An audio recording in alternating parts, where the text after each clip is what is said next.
खबर शामिल करते हैं फैसलाबाद से, जहां city police officer Suhail Chaudhry और एसपी जड़ियांवाला नासिर महमूद बाजवा ने जड़ियांवाला में अच्छी कारकर्दगी पर पुलिस एहलकारों को नकद इनामात और सर्टिफिकेट्स दिए। इस हवाले से रिपोर्ट कर रहे हैं अली हसन साबरी।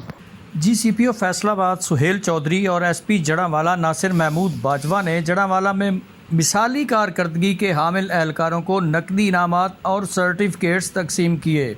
इनामात हासिल करने वालों में SHO सदर थाना जड़ियांवाला रियाजुद्दीन गुज्जर, सब इंस्पेक्टर राय मोहम्मद अली हवालदार, राय इल्ताफ़ हुसैन हवालदार, मियाँ तारिक अली कांस्टेबल, उमर हयात कांस्टेबल, अमीर अली कांस्टेबल, जलाल कांस्टेबल, इकरामुल्लाह न्याजी कांस्टेबल, तैमूर खान और दीगर शामिल हैं। इस मौका पर CPO फैसलाबाद मोहम्मद सुहेल चौधरी का कहना था कि सज़ा के साथ साथ पुलिस मुलाजमीन की हौसला अफजाई भी बहुत ज़रूरी है।